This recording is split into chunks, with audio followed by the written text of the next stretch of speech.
Three dads, Andy Airey from Cumbria, Mike Palmer from Manchester and Tim Owen from Norfolk, teamed up to walk 300 miles last year in memory of their daughters Sophie, Beth and Emily, who they each lost to suicide.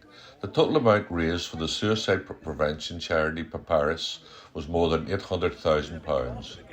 Last Friday, September the 9th in Belfast, the three dads started another 600-mile epic walk, which will take in much of the UK, including Northern Ireland, Scotland, Wales, and finishing at the gates of Parliament in London on October 10th.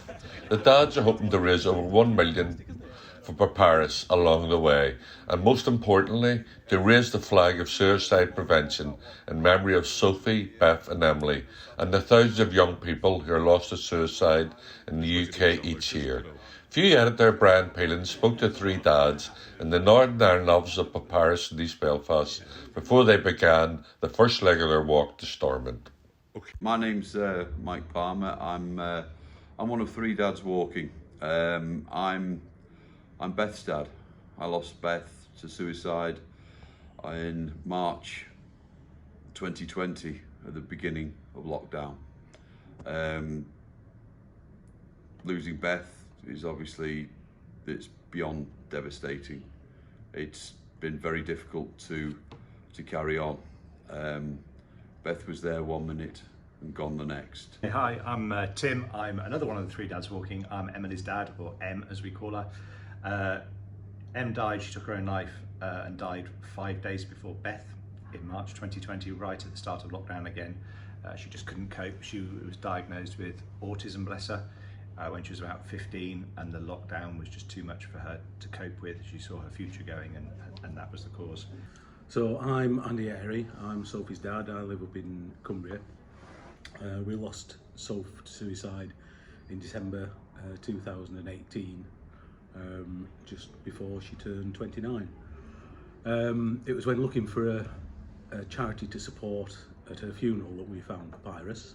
The things we heard on the last walk about what people are going through, but it highlighted the fact that really our young people are not equipped to deal with life.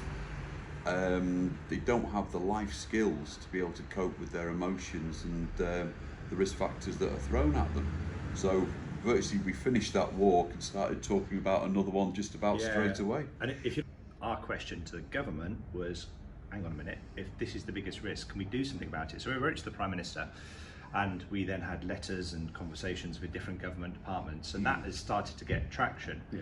So that has become one of the focal points for this walk, is getting that government to take on that suicide prevention message. We really, really want to get it into the school's curriculum. As a society, our mental health will be better, and so it will put less pressure on society to deal with suicides. It'll put less pressure on the police, it'll put less pressure on the NHS. It'll be a win for society. We've got to train our young people when they're early, just like you teach them maths and English. Let's teach them how to look after their own minds. Yeah. Also, the feedback we had from Papyrus was that calls to Hopeline UK went up significantly. And the one thing that they reported was a lot of dads phoning asking for help, which hadn't been seen before.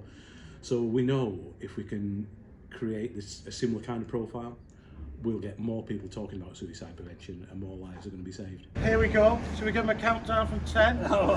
10, 9, 8, 7, 6, 5, 4, 3, 2, 1. Let's walk!